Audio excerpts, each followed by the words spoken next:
Hello everyone, welcome to the Grow Pharma. तो आज की इस वीडियो में हम लोग बात करने वाले हैं प्री फॉर्मुलेशन के लेक्चर नंबर 3, ठीक है। जो हमारा क्रैश कोर्स चल रहा है जीपैट एंड नाइपेट 2025 के लिए, उसी की सीरीज़ में ये वीडियो है। प्री फॉर्मुलेशन के 2 वीडियोस में हमने ऑलरेडी काफ़ी चीज़ें डिस्कस कर चुके हैं, और ये जो हमारा आगे है ये 3rd वीडियो है प्री फॉर्मुलेशन का, ठीक है। इससे पहले हमने फार्माकोलॉजी के भी, जनरल फार्माकोलॉजी भी स्टार्ट कर दी है। उसका एक इंट्रोडक्शन वीडियो मैंने चैनल पर ऑलरेडी अपलोड कर दिया है, और साथ में इसके भी 2 वीडियो अपडेटेड है। तो वो अगर उन्होंने आपने नहीं देखा है तो जाके एक बार पहले उसे चेकआउट कर लेना। आपको चैनल पे जाना है, प्लेलिस्ट मिल जाएगी आपको, pre pharmaceutics and pharmacology GPAT NIPER 2025 crash course के नाम से 2 प्लेलिस्ट चैनल पे पड़ी हुई है। दोनों में से आप जाके फार्मास्यूटिक्स एंड फार्माकोलॉजी के वीडियोस देख सकते हो, ठीक है। वीडियो स्टार्ट करें, बट उससे पहले अगर अभी तक आपने चैनल को सब्सक्राइब नहीं किया तो फटाफट से सब्सक्राइब कर दो, क्योंकि ये सारी चीज़ें निकाल के लाने में बहुत मेहनत लगती है और सब चीज़ें सिस्टमेटिक वे में प्रेजेंट करना पड़ता है आप लोगों के लिए। फिर इंस्टाग्राम पे भी आप हमें फॉलो कर सकते हैं, ग्रो फार्मा के नाम से हमारा इंस्टाग्राम पेज है। साथ में टेलीग्राम चैनल जरूर ज्वाइन कर लो, और व्हाट्सअप ग्रुप भी, लिंक सारे डिस्क्रिप्शन में। व्हाट्सअप ग्रुप जाके ज्वाइन कर लेना, क्योंकि व्हाट्सअप ग्रुप में जो भी अपडेट्स होती क्लास के रिगार्डिंग अपडेट्स की, कौन सी कोर्स किस दिन कौन से वीडियोस आने वाले हैं, और भी सारी सजेशंस और जो डाउट सॉल्विंग सेशंस होते हैं, वो सारे व्हाट्सअप ग्रुप में अपडेट हो जाता है। तो व्हाट्सअप ग्रुप आप जाके जरूर से ज्वाइन कर लो, ठीक है। ठीक है, वीडियो स्टार्ट करूँ उससे पहले बता दूं कि अगर आप लोग अभी मतलब वीडियो प्रीमियर के टाइम पे देख रहे हो तो आप अपने डाउट्स चैट बॉक्स में डालते जाओ। मैं वहां से आपके सारे डाउट्स इंस्टेंटली रिजॉल्व कर दूंगा, और जो वहाँ पे रिजॉल्व नहीं हो पाएंगे उसके लिए मैं सेपरेट एक वीडियोस में वो सारे डाउट कलेक्ट करके बता दूंगा, ठीक है। तो इस टॉपिक से रिलेटेड जो भी डाउट्स हैं वो आप ऐड चैट बॉक्स में डालते जाओ, क्योंकि अभी जब इसका पीवाईक्यू डिस्कशन होगा तो वो सारे पॉइंट्स मैं वहाँ पे भी क्लियर कर दूंगा, ठीक है। तो आ जाओ फटाफट से वीडियो स्टार्ट करते हैं। तो देखो, अभी तक हमने पढ़ा 2 लेक्चर्स, अगर आपने नहीं देखे तो उन्हें एक बार चेकआउट कर लेना, क्योंकि उसके बाद ही ये सारी चीज़ें आपको बहुत ही क्लियरली समझ में आएंगी, ठीक। तो सबसे पहले हमने क्या देखा था, हमने देखा था कि प्री फॉर्मुलेशन क्या होता है। फिर हमने उसमें देखा कि उसमें हम 3 तरीके की प्रॉपर्टीज़ की स्टडी करते हैं, physical characteristics, chemical characteristics and organoleptic properties. उसके बाद फिर हमने देखा कि फिजिकल में भी 3 पार्ट होते हैं, एक होता है बल्क कैरेक्टरिस्टिक्स, ठीक है। Second one is solubility analysis, and third one is stability analysis. 3 analysis होती है, जिसमें हमने बल्क कैरेक्टरिस्टिक्स ऑलरेडी 2 लेक्चर्स में कवर कर दिया है। इस लेक्चर में हम बात करेंगे सॉल्युबिलिटी एनालिसिस के सारे पॉइंट्स जो है, aqua solubility, intrinsic solubility, ionisation constant, partition coefficient, solubility enhancement techniques and resolution. ये सारी चीज़ें हम बात करेंगे इस वीडियो में। उसके बाद नेक्स्ट वीडियो जो आएगा उसमें हम solid state stability, solution state stability, and after that chemical characteristics की बात करके नेक्स्ट वीडियो में हम इसको कवर कर देंगे, ठीक है। उसके बाद इसका एक PYQ and out session complete करेंगे, ठीक है। तो आज स्टार्ट करते हैं सॉल्युबिलिटी एनालिसिस। अब सॉल्युबिलिटी एनालिसिस करने से पहले हमें सबसे पहले ये जानना जरूरी है कि सॉल्युबिलिटी होता क्या है, ठीक है। सॉल्युबिलिटी क्या है? The phenomena which determine whether a substance is dissolve in a given sample system will dissolve और नॉट, and extent to which it dissolve is called solubility. ठीक, सिंपल सी बात है, मतलब जिस एक्सटेंट तक the amount of drug that dissolve in a given volume of a solvent at specified temperature and pressure. मतलब क्या है कि एक सैचुरेटेड सॉल्यूशन बनाने के लिए एक स्पेसिफाइड टेम्परेचर और प्रेशर में जितना भी ड्रग एक गिवन सॉल्वेंट में डिसॉल्व होगा। इसमें क्या होता है कि वॉल्यूम ऑफ सॉल्वेंट हम फिक्स रखते हैं, मान लो 100 ml हमने रख लिया, उसमें जितना भी ड्रग डिसॉल्व होगी वो क्या हो जाएगी, उस ड्रग की सॉल्युबिलिटी हो जाएगी। सिंपल सी बात, इसका फॉर्मूला क्या है, maximum amount of drug upon volume of solvent into 100। ये क्या होता है, ये सॉल्युबिलिटी का फॉर्मूला होता है। अब सॉल्युबिलिटी की स्टडीज हम किस पे करते हैं, सॉल्युबिलिटी की स्टडी हम 2 उसमें करते हैं, ठीक है। किसमें? 2 टेम्परेचर पे करते हैं, एक करते हैं at 4 degree Celsius and second one is at 37 degree Celsius. अब इन दोनों में करने का इसका रीजन क्या है? पहला, हम जो 4 डिग्री सेल्सियस पे करते हैं वो हम चेक करते हैं कि ड्रग की फिजिकल स्टेबिलिटी। 4 डिग्री सेल्सियस पे हमें क्या पता चलती है, ड्रग की फिजिकल स्टेबिलिटी को चेक करने के लिए हम क्या करते हैं, 4 डिग्री सेल्सियस पे इसका हम सॉल्युबिलिटी स्टडीज करते हैं। 37 डिग्री पे क्या करते हैं, क्योंकि हमें पता है कि हमारी बॉडी का जो टेम्परेचर होता है वो 37 डिग्री होता है, तो जो बॉडी से रिलेटेड बायोफार्मास्यूटिकल इवेल्युएशन होता है उसको सपोर्ट करने के लिए हम 37 डिग्री सेल्सियस पे करते हैं, ठीक है। और सॉल्युबिलिटी से रिलेटेड, सॉल्युबिलिटी को मेजर करने के लिए कौन सा लॉ यूज किया जाता है, सॉल्युबिलिटी को मेजर करने के लिए हेनरी लॉ यूज किया जाता है, ठीक है। आप बस नाम याद रख लो, कौन सा कभी भी क्वेश्चन आ जाता है, कौन सा लॉ, हेनरीज लॉ यूज किया जाता है किसके लिए, सॉल्युबिलिटी के लिए हेनरी का लॉ यूज किया जाता है, ठीक है। चलो अब हम आगे बढ़ते हैं, थोड़ा कुछ और पॉइंटर्स जो है इसमें। अब देखो, यहाँ पे 3 तरीके के सॉल्यूशन देखने को मिलते हैं। एक होता है अनसैचुरेटेड सॉल्यूशन, एक होता है सैचुरेटेड सॉल्यूशन, और दूसरा होता है सुपर सैचुरेटेड सॉल्यूशन, ठीक। 3 तरीके का सॉल्यूशन होता है।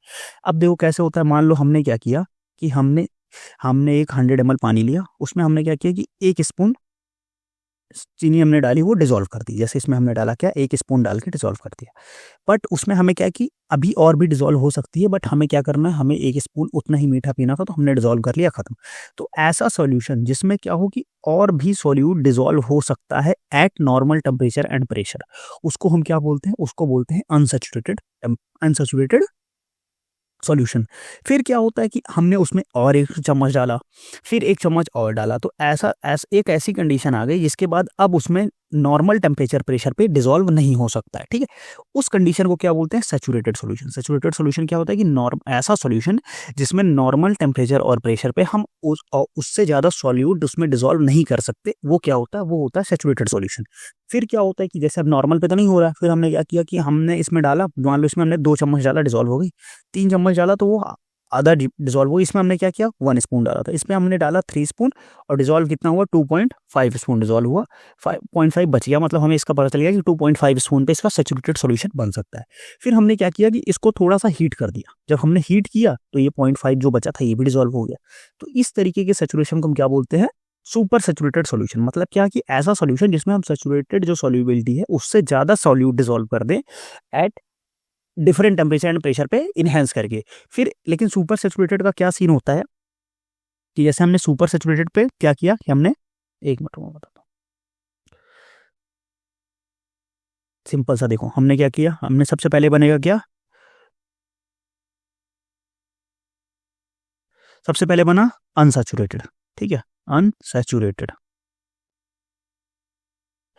अनसैचुरेटेड में हमने और जब ऐड किया तो क्या बन गया, सैचुरेटेड, ठीक है।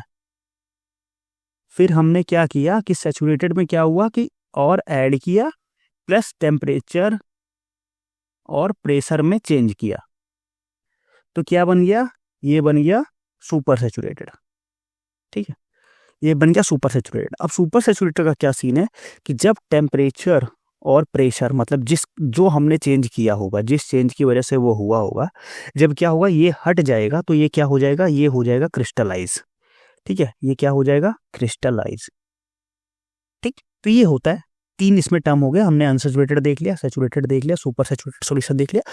और सुपर सैचुरेटेड सॉल्यूशन क्या होते हैं, वो जब उनका टेम्परेचर और प्रेशर जो हम इलेवेट करके उसमें ज़्यादा अमाउंट ऑफ सॉल्यूट को डिसॉल्व करते हैं, जब उनको हम हटाते हैं तो हमें क्या देखने को मिलता है, वो हमारा जो सॉल्यूट है वो क्रिस्टलाइज हो जाता है बॉटम में, ठीक है। जैसा कि यहाँ इमेज भी देख सकते हो आप लोग, यहाँ पे ये क्रिस्टलाइज हुआ है बॉटम में, ठीक है, समझ गए बात को। तो ये 3 तरीके के सॉल्यूट थे। आगे बढ़ते हैं आप लोग।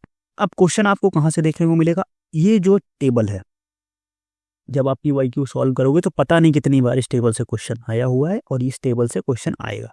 इसमें क्वेश्चन पूछ लेगा, 2 तरीके से क्वेश्चन दे सकता है, आप दे देगा कि when a solute is known as freely soluble तो हाउ मच सॉल्वेंट डिसॉल्व, तो सिंपल सा 1 to 10 पार्ट होना चाहिए, या तो सिंपल सा दे देगा कि 10 to 30 पार्ट है तो कौन सा सॉल्यूशन होगा। तो इस तरीके से हमें क्वेश्चन देखने को मिलता है, ठीक है। तो आज इस टेबल को हम समझ लेते हैं एक बार। क्या है कि सबसे पहले ये टर्म है और अप्रॉक्स क्वांटिटी ऑफ सॉल्वेंट्स इन पर ग्राम ऑफ सॉल्यूट, मतलब क्या है कि जितना 1 ग्राम सॉल्यूट में कितने सॉल्वेंट के पार्ट्स डिसॉल्व हो सकते हैं, उसके बेसिस पे हम इस सॉल्युबिलिटी टर्म को डिस्क्राइब करते हैं।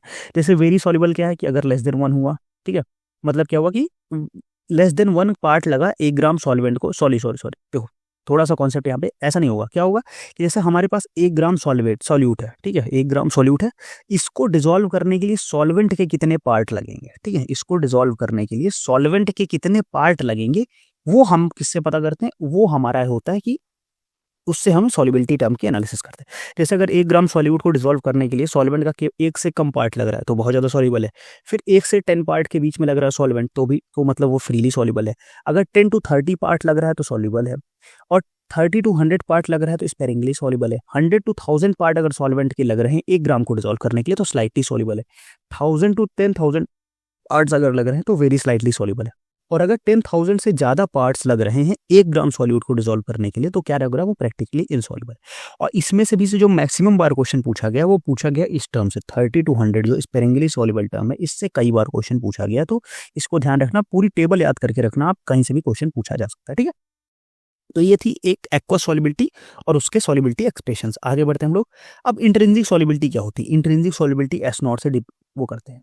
अब देखो सिंपल सी बात है, इंट्रिंसिक सॉल्युबिलिटी का सबसे पहला जो टर्म है ये केवल ऐसे कंपाउंड्स पे हो सकता है जिनको जो शो करते हैं, मतलब केवल आयनाइजेबल कंपाउंड्स के लिए। किसके लिए? केवल आयनाइजेबल कंपाउंड्स के लिए हमारी इंट्रिंसिक सॉल्युबिलिटी देखने को मिलती है।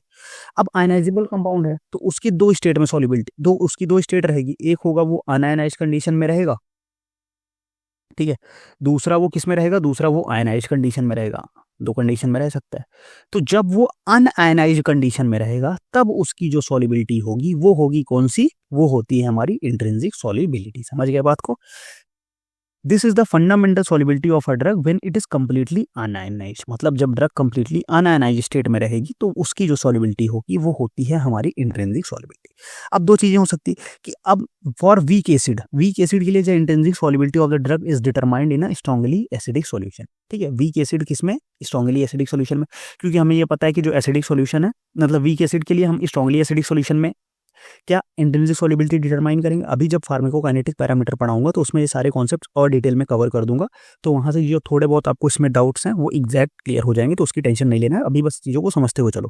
ठीक है, फॉर वीक बेस के लिए जो होगा वो हम उसको कहाँ डिटरमाइन करेंगे? हम स्ट्रांगली एल्कलाइन सोल्यूशन में डिटरमाइन करेंगे, और नॉन आयनिक के लिए हम एसिडिक और एल्कलाइन किसी भी कंडीशन में डिटरमाइन कर सकते हैं। ठीक है, अब इससे हमें ड्रग, ये तो हमें पता चल गया कि किस नेचर में, मतलब किस तरह की ड्रग को हम किस तरह के सॉल्यूशन में उसके इंट्रिंसिक सॉल्युबिलिटी को डिटरमाइन करते हैं।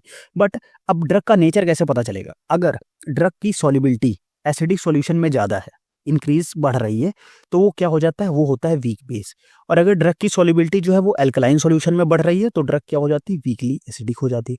और अगर ड्रग की सॉल्यूशन दोनों में बढ़ रही है तो ड्रग क्या हो जाता है? एम्फोटेरिक नेचर हो जाता है। मतलब क्या? वो एसिडिक भी है, बेसिक भी है, दोनों ग्रुप्स उसमें प्रेजेंट है। और अगर ड्रग की सॉल्युबिलिटी में कोई चेंज नहीं हो रहा है तो क्या है? वो नॉन आयनाइजेबल है, मतलब उसकी कोई पीके वैल्यू नहीं है। बात समझ में आई? तो इंट्रिंसिक सॉल्युबिलिटी क्या होती है? ऐसी सॉल्युबिलिटी होती है जो हमारी ड्रग की, जब वो अनआयनाइज्ड स्टेट में रहे तो उसकी सॉल्युबिलिटी को हम बोलते हैं इंट्रिंसिक सॉल्युबिलिटी। अगर वीक एसिडिक ड्रग है तो हम उसकी इंट्रिंसिक सॉल्युबिलिटी डिटरमाइन करेंगे स्ट्रॉन्ग एसिडिक सॉल्यूशन में। अगर वीक बेस सॉल्यूशन है तो हम इसको स्ट्रॉन्ग एल्कलाइन सॉल्यूशन में डिटरमाइन करेंगे। और अगर नॉन आयनिक ड्रग मॉलिक्यूल है तो हम उसकी कहीं भी डिटरमाइन कर सकते हैं, एसिडिक और बेसिक सॉल्यूशन। ठीक है, ये पता चल गया इंट्रिंसिक सॉल्युबिलिटी कैसे डिटरमाइन करते हैं। अब सॉल्युबिलिटी के बेसिस पे अगर हम नेचर ड्रग का कैसे डिटरमाइन करते हैं, सेम वही चीज़ है कि अगर इंक्रीज सॉल्युबिलिटी एसिडिक सॉल्यूशन में सॉल्युबिलिटी बढ़ रही है तो वीक बेस है। मतलब सेम उल्टा चीज, वही सेम चीज हो रहा है ना, कोई दिक्कत वही तो नहीं है। अगर एसिडिक में सॉल्युबिलिटी बढ़ रही है तो वीक बेस है, और अगर बेसिक में सॉल्युबिलिटी बढ़ रही है तो वीक एसिड है, और अगर दोनों में बढ़ रही है तो एम्फोटेरिक है, और अगर किसी में सॉल्युबिलिटी नहीं बढ़ रही तो क्या है? वो नॉन आयनाइजेबल है। ठीक है, ये थी हमारी इंट्रिंसिक सॉल्युबिलिटी। अब हमारा जो अगला टर्म आता है वो होता है पार्टीशन कोफिशिएंट। ठीक है, पार्टीशन कोफिशिएंट जैसे इसका नेम सजेस्ट कर रहा है, पार्टीशन। पार्टीशन का मतलब क्या होता है कि दो के बीच में एक, जैसे दो कंपाउंड्स के बीच में, मतलब दो किसी भी दो चीज के बीच में एक लेयर, उसको क्या बोलते हैं? पार्टीशन बोलते हैं। तो इससे हमारा क्या होता है कि हम इसको पहले कैसे डिटरमाइन करते हैं? जैसे हमने एक उसमें लिया, ठीक है, अब हम यहाँ पे क्या कर देंगे? यहाँ से हमने वो कर दिया, यहाँ पे हमारा क्या हो जाएगा? एक्वस फेज हो जाएगा, और यहाँ पे हमारा क्या हो जाएगा? ऑर्गेनिक फेज हो गया। अब हम क्या करेंगे? हम ड्रग को इसमें डालेंगे। अब ड्रग ऐसे मान लो इधर इतने में डिजोल्व हुई, तो जो पार्ट उसका वो रहेगा किसमें? ऑर्गेनिक फेज में, अपॉन जो पार्ट रहेगा एक्वस फेज में, उससे हम क्या डिटरमाइन कर लेते हैं? उससे हम डिटरमाइन कर लेते हैं क्या? इसका पार्टीशन कोफिशिएंट वैल्यू पता कर लेते हैं। यही इसका तरीका है डिटरमाइन करने का। क्या दिया है उसमें? The lipophilicity of organic compound is usually determine in the term of log P. ठीक है, लॉग पी के टर्म में लिपोफिलिसिटी डिटरमाइन की जाती है, which can be defined as the ratio of the concentration of the unionised compound at equilibrium between organic and aqueous phase. Same वही चीज है, concentration of drug in octanol upon concentration of drug in water. इससे हम क्या पता कर सकते हैं? हम लॉग पी की वैल्यू पता कर सकते हैं। Partition coefficient is the measurement of the drug lipophilicity and indication of its ability to cross the membrane oil water partition coefficient. देखो सिंपल सी बात समझो, अभी तक इसमें क्या कह रहा है? हमें ये समझ में आ गया कि पार्टीशन कोफिशिएंट क्या होता है कि हम ड्रग और वाटर दो, मतलब ऑर्गेनिक और एक्वस फेज में ड्रग को हम डालते हैं, उसके बेसिस पे जितना कंसंट्रेशन ड्रग ऑर्गेनिक फेज में रहेगी अपॉन जितना कंसंट्रेशन ड्रग एक्वस फेज में रहेगी, उससे हमें क्या होता है? पार्टीशन कोफिशिएंट की बात पता चलेगी। ठीक है, अब पार्टीशन कोफिशिएंट क्या इंडिकेट करता है? पार्टीशन कोफिशिएंट इंडिकेट करता है लिपोफिलिसिटी। ठीक है, लिपोफिलिसिटी इंडिकेट करता है, मतलब लिपोफिलिक नेचर कितना है। अब लिपोफिलिक नेचर, जितना ज्यादा लिपोफिलिसिटी रहेगी उतना ही ज्यादा मेम्ब्रेन परमेबिलिटी होती है, ये बात आपको पता होगी। तो यहाँ पे देखो, जैसे अनआयनाइज्ड कंपाउंड, अब हमें एक चीज ये भी पता है कि जो हमारा एब्जॉर्प्शन होता है, ठीक है, एब्जॉर्प्शन हमेशा अनआयनाइज्ड स्टेट में रहता है। तो अनआयनाइज्ड स्टेट देखो, log P is directly proportional to unionised compound of organic phase में। ऑर्गेनिक फेज में अनआयनाइज्ड कंपाउंड के डायरेक्टली प्रोपोर्शनल है लॉग पी, मतलब लिपोफिलिसिटी जितना ज्यादा उतना ही ज्यादा क्या हो जाएगा? वो हमारा क्या हो जाएगा? एब्जॉर्प्शन होगा। ठीक, मतलब लॉग पी जितना ज्यादा उतनी ही ज्यादा लिपोफिलिसिटी और उतना ही ज्यादा एब्जॉर्प्शन। ठीक, सिंपल सी बात है। अगर हम यहाँ पे देखें तो एक टर्म याद कर लो, जैसे log P is directly proportional to lipophilicity, ठीक है, और is directly proportional to absorption. समझ गए बात को? अभी ये सारी टर्म्स को फार्माकोकाइनेटिक्स जब पढ़ाएंगे तो उसमें फिर से डिस्कस करने वाले हैं डिटेल में, टेंशन ना लो, ठीक। तो ये हमारा टर्म हो गया क्या, लॉग पी का एक ये फॉर्मूला हो गया, ये फॉर्मूला याद कर लो, और यहाँ पे पार्टीशन कोफिशिएंट ड्रग लिपोफिलिसिटी को इंडिकेट करता है, ये इतना याद कर लो बस, ठीक है। अब यहाँ पे एक चीज और देखो, अब क्या सीन है, आगे बढ़ते हैं। If the values of the part थी, सेम वही चीज है कि अगर ग्रेटर देन 1 आ रही है वैल्यू तो क्या है, लिपोफिलिक नेचर है, और लेस देन 1 आ रही मतलब हाइड्रोफिलिक नेचर है। पीछे देखो, अगर यहाँ पे हाइड्रोफिलिक का कंसंट्रेशन मतलब वाटर में ज्यादा आएगा तो हाइड्रोफिलिक है, तो अगर ये कंसंट्रेशन ज्यादा आएगा तो अपने पास क्या हो जाएगा, ये लिपोफिलिक नेचर हो जाएगा। बट अगर सेम यही कंसंट्रेशन जो है वो हमारा किस में ज्यादा आया, वाटर में ज्यादा, मतलब ऑक्टेनॉल में ज्यादा आया, तो क्या हो जाएगा, ये 1 से इसकी वैल्यू किस में आएगी, 1 से इसकी वैल्यू कम हो जाएगी, क्योंकि तो यहाँ पे कंसंट्रेशन क्या हो जाएगा, वो अगर ऑक्टेनॉल में ज्यादा मतलब लिपोफिलिक और वाटर में ज्यादा तो हाइड्रोफिलिक। समझ गए बात? तो अगर 1 से ज्यादा वैल्यू आई तो लिपोफिलिक, और 1 से कम वैल्यू आई तो हाइड्रोफिलिक।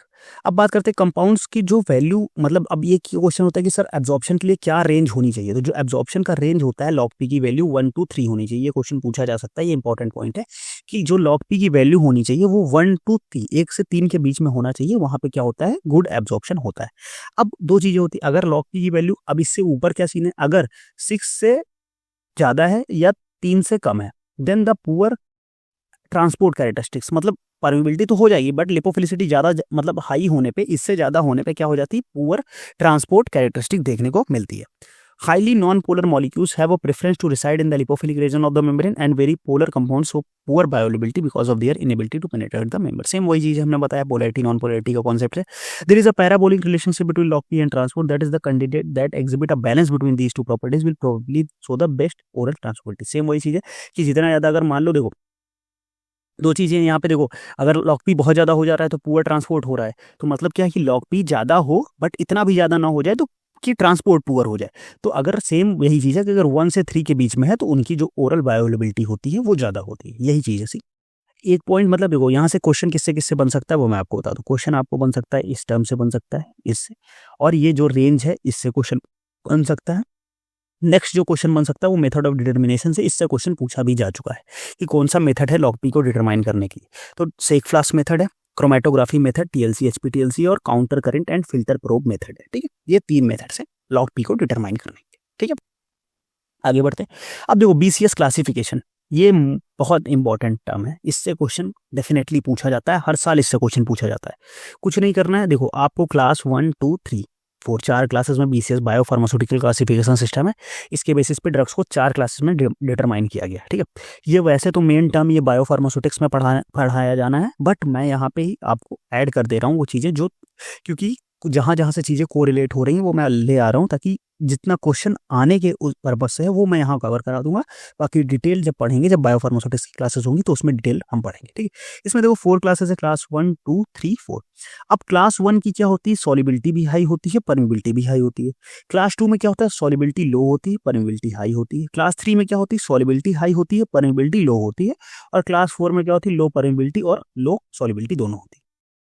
ये आप याद कर लेना, सॉल्युबिलिटी परमिबिलिटी। अब यहाँ पे एक कॉन्सेप्ट आता है रेट डिटरमाइनिंग स्टेप, ठीक है, मतलब रेट डिटरमाइनिंग फॉर एब्जॉर्प्शन, ठीक है।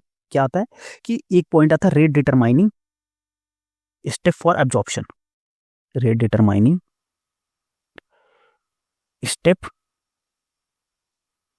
फॉर एब्जॉर्प्शन, ठीक। ये हर क्लास के लिए आपको पता होना चाहिए कि क्लास 1 के लिए कौन सा रेट डिटरमाइनिंग स्टेप होता है, क्लास 2 के लिए कौन सा होता है, क्लास 3 के लिए कौन सा होता है, क्लास 4 के लिए होता है। तो कुछ नहीं करना है आपको, कहीं भी जो स्टेप स्लोएस्ट होता है किसी भी रिएक्शन में, इन जनरल जो स्टेप स्लोएस्ट स्टेप होता है वो स्टेप हमेशा क्या होता है, वो स्टेप हमेशा होता है रेट डिटरमाइनिंग स्टेप। मतलब जो स्लोएस्ट स्टेप है वही हमेशा रेट डिटरमाइनिंग स्टेप होगा। अब स्लोएस्ट स्टेप क्या है कि अगर क्लास 1 की बात करेंगे तो इसकी तो सॉल्युबिलिटी भी हाई है, परमिबिलिटी भी हाई है, तो इसमें तो स्लोएस्ट स्टेप है नहीं, इसके बारे में लास्ट में बात करते हैं। क्लास 2 की बात करते हैं, इसमें क्या है, सॉल्युबिलिटी लो है, परमिबिलिटी हाई है, तो इसके स्लोएस्ट स्टेप क्या हो गई, सॉल्युबिलिटी। तो इसमें रेट डिटरमाइनिंग स्टेप क्या हो जाएगा, डिसोल्यूशन। सॉल्युबिलिटी या डिसोल्यूशन इसका क्या हो जाएगा, रेट डिटरमाइनिंग स्टेप हो जाएगा। इसमें क्या है, इसमें सॉल्युबिलिटी तो हाई है बट परमिबिलिटी क्या है, लो है, तो इसका रेट डिटरमाइनिंग स्टेप क्या हो जाएगा, परमिबिलिटी हो जाएगा। इसमें क्या है, इसमें सॉल्युबिलिटी, अब परमिबिलिटी कौन सी, इंटेस्टाइनल परमिबिलिटी, ठीक है। पूरा टाइम याद रख लो, इंटेस्टाइनल परमिबिलिटी। ठीक है, तो क्लास 2 का rate determining step dissolution, class 3 की rate determining step intestinal permeability. अब क्लास 4 में क्या है, दोनों ही लो है, सॉल्युबिलिटी भी लो है, परमिबिलिटी भी लो है, तो इसका क्या हो जाएगा, दोनों हो जाएगा। सॉल्युबिलिटी भी लो है, परमिबिलिटी भी लो है, तो इसका दोनों हो जाएगा क्या, इंटेस्टाइनल परमिबिलिटी एंड डिसोल्यूशन दोनों रेट डिटरमाइनिंग स्टेप हो जाएगा। अब क्लास 1 की बात करते हैं, क्लास 2 3 समझ में आ गया। अब क्लास 1 में क्या है कि दोनों हाई है, तो इसका रेट डिटरमाइनिंग स्टेप क्या हो जाता है, इसका रेट डिटरमाइनिंग होता है गैस्ट्रिक एम्पिटिंग रेट।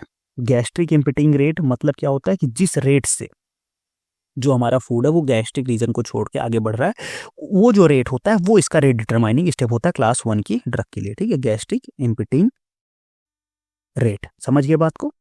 तो ये टर्म तीनों आप समझ लो। ठीक है, ओके, इसको मैं रेस कर देता हूँ।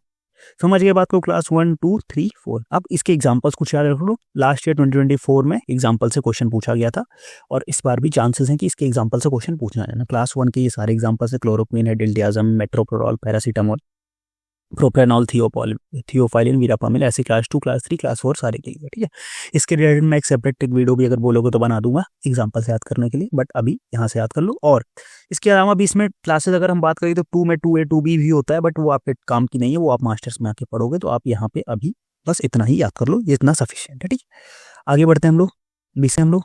बीसीएस क्लासिफिकेशन हो गया। अब बात करते हैं आयनाइजेशन कांस्टेंट के लिए। हमने पार्टीशन कोफिशिएंट पढ़ लिया, अब हम बात करेंगे किसका, आयनाइजेशन कांस्टेंट।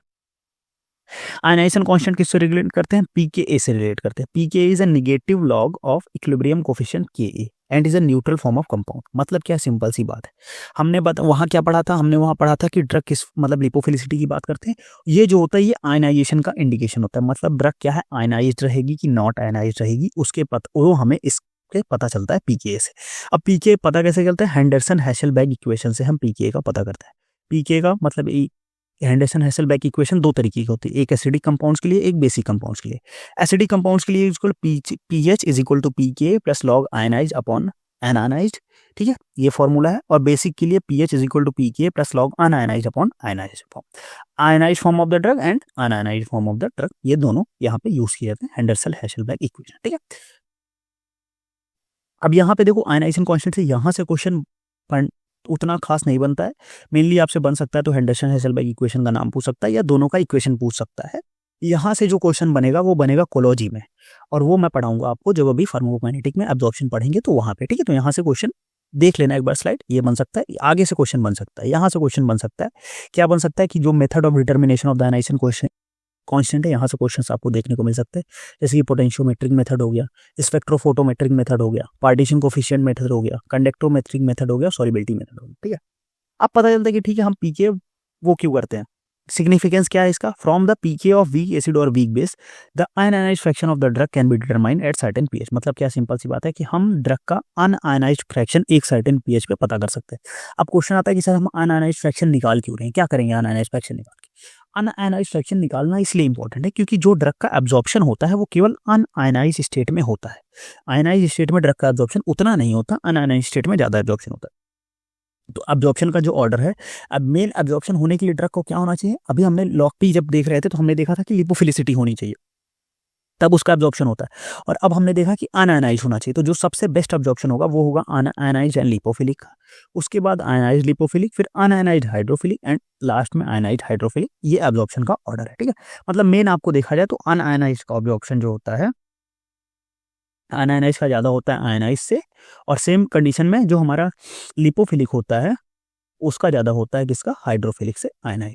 क्या, एब्जॉर्प्शन। ठीक है, सॉल्युबिलिटी का टर्म करेंगे तो सॉल्युबिलिटी में इसका उल्टा हो जाता है। जस्ट समझिए बात को। ठीक, अब हम बात करते हैं solubility enhancement techniques. Solubility enhancement techniques कैसे कैसे हम सॉल्युबिलिटी को इनहेंस कर सकते हैं, क्या क्या टेक्निक्स देखने को मिलती है। तो उसमें मेनली मैंने 4 टेक्निक्स इंक्लूड की है जो ज्यादा यूज की जाती है। 4 टेक्निक में सबसे पहली टेक्निक है कोसॉल्वेंसी।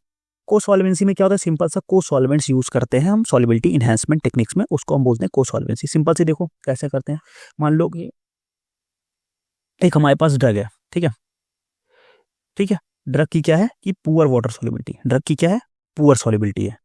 फिर हमने क्या दिया, ऐड कर दिया इसमें, हमने एक ऐड कर दिया कोसॉल्वेंट्स, कोसॉल्वेंट। अब कोसॉल्वेंट का गेम ये होता है कि जो ड्रग की सॉल्युबिलिटी है ये कोसॉल्वेंट में अच्छी है, और इस कोसॉल्वेंट की सॉल्युबिलिटी जो है वो वाटर में अच्छी है। समझे, वो कोसॉल्वेंट की सॉल्युबिलिटी जो है वो वाटर में अच्छी है, तो ड्रग और कोसॉल्वेंट मिलके पहले एक सॉल्यूशन बन जाएगा, फिर ये सॉल्यूशन वाटर में सॉल्युबल हो जाएगा। इसका एग्जांपल समझते हैं। मान लो कोई एक ड्रग है, वो हमारी एक्वा सॉल्युबल नहीं है, बट ड्रग क्या है, इथेनॉल में सॉल्युबल है। ठीक है, ड्रग क्या है, ड्रग प्लस इथेनॉल में सॉल्युबल है। अब ड्रग जो है हमारी वो वाटर में सॉल्युबल नहीं है, इथेनॉल में सॉल्युबल है, बट हमें पता है कि जो इथेनॉल है वो वाटर में सॉल्युबल है अच्छे से। तो ये क्या बनाएगा, ड्रग और इथेनॉल का एक सॉल्यूशन बन जाएगा। ड्रग इथेनॉल का एक सॉल्यूशन बना और ये सॉल्यूशन जाके वाटर में सॉल्युबल हो जाएगा। तो यहाँ पे इथेनॉल क्या काम कर रहा है, इथेनॉल यहाँ पे एज अ को सॉल्वेंट काम कर रहा है। समझ गए बात को।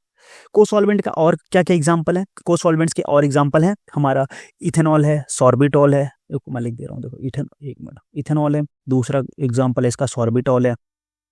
ठीक है, और एक एग्जांपल है इसका ग्लिसरीन भी एज अ को सॉल्वेंट यूज किया जाता है। ठीक है, और एग्जांपल जिसका पीईजी भी, पॉलीथाइलिन ग्लाइकॉल भी एज अ को सॉल्वेंट यूज किया जाता है। ये सारे जो होते हैं ये हमारे यूज होते हैं सिरप्स में। किसमें यूज होते हैं, सिरप्स में यूज किए जाते हैं। अगर हम पेरेंटल की बात करें तो पेरेंटल में कौन कौन से को सॉल्वेंट यूज किए जाते हैं, पेरेंटल में हमारे को सॉल्वेंट यूज किए जाते हैं डाई मिथाइल एसिटामाइड। कौन सा, डाई मिथाइल, ये एग्जांपल्स नोट कर लो, काम आएंगे। ठीक है, डाई मिथाइल एसिटामाइड ये हमारे पेरेंटल में यूज किया जाता है। और क्या यूज किया जाता है पेरेंटल में, पेरेंटल में हमारा इथाइल लैक्टेट यूज कर सकते हैं हम एज अ को सॉल्वेंट, इथाइल लैक्टेट यूज कर सकते हैं। और हम इथाइल कार्बोनेट का भी यूज कर सकते हैं एज अ को सॉल्वेंट इन पेरेंटल। ठीक है, तो ये को सॉल्वेंट्स हैं हमारे कुछ एग्जांपल। ये सारे जो हमने बताया, सॉर्बिटॉल हो गया, ग्लिसरीन हो गया, इथेनॉल हो गया, ये सारे हमारे सिरप्स में यूज होते हैं और ये पेरेंटल में यूज होते हैं। ठीक है, अब ये हमारा काम कैसे करते हैं, ये हमारा कैसे काम करते हैं, ये डिक्रीज इंटरफेशियल टेंशन। ठीक है, इंटरफेशियल टेंशन को डिक्रीज करके ये काम करते हैं। को सॉल्वेंट्स हमारे इंटरफेशियल टेंशन को डिक्रीज करते हुए काम करते हैं। नेक्स्ट जो टेक्निक है वो है हाइड्रोट्रॉपी। हाइड्रोट्रॉपी से क्वेश्चन पूछा जा चुका है, पीवाईक्यू में क्वेश्चन आया हुआ है। हाइड्रोट्रॉपिक में आपको कुछ नहीं करना है, आपको बस सिंपल सा ये लाइन याद करनी, लार्ज अमाउंट ऑफ एडिटिव्स। बस लार्ज अमाउंट ऑफ एडिटिव्स आप याद रखोगे, हाइड्रोट्रॉपिक खत्म। हाइड्रोट्रॉपी मतलब increase in solubility by addition of the large amount of additives. अब कुछ इसका एग्जांपल मैं आपको बता दूं। एग्जांपल, अगर हमारे पास कैफीन, कैफीन जो है, अगर कैफीन की सॉल्युबिलिटी इंक्रीज करनी है तो इसमें जो हाइड्रोट्रॉपिक एजेंट यूज करेंगे वो कौन सा यूज करेंगे, वो हम यूज करेंगे सोडियम बेंजोएट। कैफीन के लिए हम कौन सा यूज करते हैं, सोडियम बेंजोएट यूज करते हैं। ठीक है, बाकी अगर हमारे पास एक ड्रग है, कौन सी, रिबोफ्लेविन। ठीक है, रिबोफ्लेविन, इसके लिए हम कौन सा यूज करते हैं, इसके लिए हम यूज करते हैं प्रोपेन एचसीएल। ठीक है, प्रोपेन एचसीएल। ठीक है, तो ऐसे कई सारे एग्जांपल्स हैं। ये सारी हमारी क्या है, ये है हमारी ड्रग और ये हमारी क्या है, हाइड्रोट्रॉपिक एजेंट। ठीक है, ये क्या है हमारा हाइड्रोट्रॉपिक एजेंट। समझ गए बात को। तो ये ड्रग और ये हाइड्रोट्रॉपिक एजेंट्स है। सेम, अब नेक्स्ट हम बात करते हैं कॉम्प्लेक्सेशन। कॉम्प्लेक्सेशन में क्या है, सिंपल सा है कि हमारे पास ड्रग और एक कॉम्प्लेक्सिंग एजेंट जिसको हम लिगैंड बोलते हैं, उसके बीच में क्या करते हैं, कॉम्प्लेक्स फॉर्म कर देते हैं। और कॉम्प्लेक्स फॉर्म करने के बाद फिर क्या होती है, उसकी सॉल्युबिलिटी इंक्रीज हो जाती है। मतलब ठीक सिंपल सा, कॉम्प्लेक्स फॉर्मेशन करने के बाद सॉल्युबिलिटी इंक्रीज करने के टेक्निक को हम क्या बोलते हैं, कॉम्प्लेक्सेशन। ठीक है, इसमें हम कौन कौन सा कॉम्प्लेक्सिंग एजेंट कौन कौन सा यूज करते हैं, कॉम्प्लेक्सिंग एजेंट में हमारे पास कौन से हो सकते हैं, साइक्लोडेक्स्ट्रिन सबसे कॉमन कॉम्प्लेक्सिंग एजेंट है। ठीक है,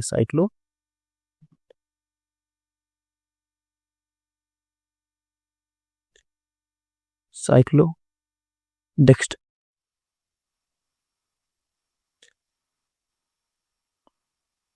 साइक्लोडेक्स्ट्रिन। ठीक है, ये हमारी सबसे कॉमन कॉम्प्लेक्सिंग एजेंट है साइक्लोडेक्स्ट्रिन। उसके बाद जो नेक्स्ट कॉम्प्लेक्सिंग एजेंट है वो हमारा कौन सा है, नेक्स्ट कॉम्प्लेक्सिंग एजेंट में हमारे पास आता है PEG as a complexing agent हम यूज कर सकते हैं। ठीक है, हम क्या कर सकते हैं, हम मेटल आयन का यूज कर सकते हैं।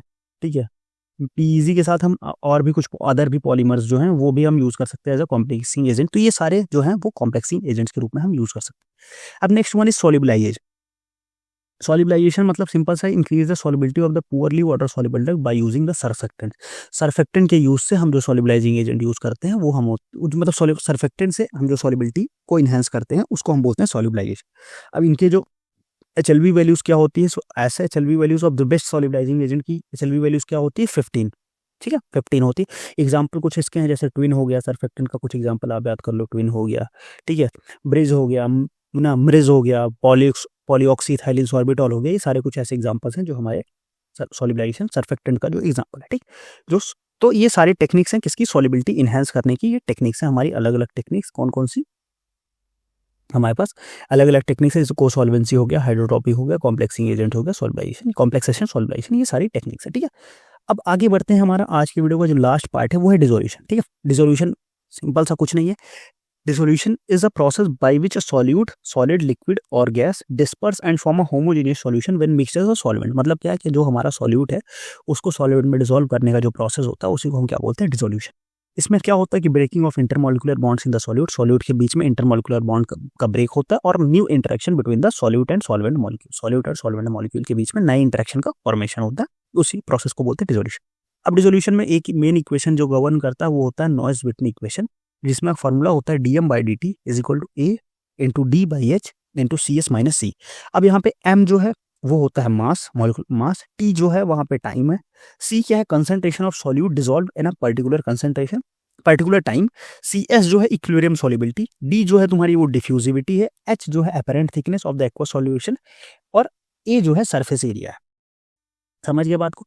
तो यहाँ पे देखो इसको बहुत ज़्यादा परेशान होने की ज़रूरत नहीं है। ये मेन जो है आएगा तुम्हारा डिसोल्यूशन जो आएगा वो आएगा तुम्हारा बायोफॉर्म में।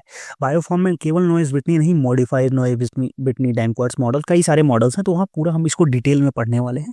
तो इसके लिए परेशान ना हो, बस यहाँ पे एक टर्म था तो मैंने बस एक एक्सप्लेनेशन, एक जनरल ओवरव्यू देने के लिए डाल दिया। बाकी आप परेशान ना हो, हम बायोफॉर्म में इसको डिटेल में कवर करेंगे, ठीक है। इसमें क्या है कि small particle size, greater surface area और फास्टर डिसोल्यूशन, और जितना फास्ट डिसोल्यूशन उतना ही ज़्यादा रैपिड जो होगा ड्रग का एब्जॉर्प्शन। समझ गए बात को। तो ये था हमारा क्या, डिसोल्यूशन की बात। तो आज हमने क्या क्या देखा, आज हमने सॉल्युबिलिटी का पूरा सॉल्युबिलिटी प्रोसेस खत्म किया। सॉल्युबिलिटी में हमने पहले एक्वा सॉल्युबिलिटी देखी, saturated, unsaturated, super saturated solutions के बारे में देखा।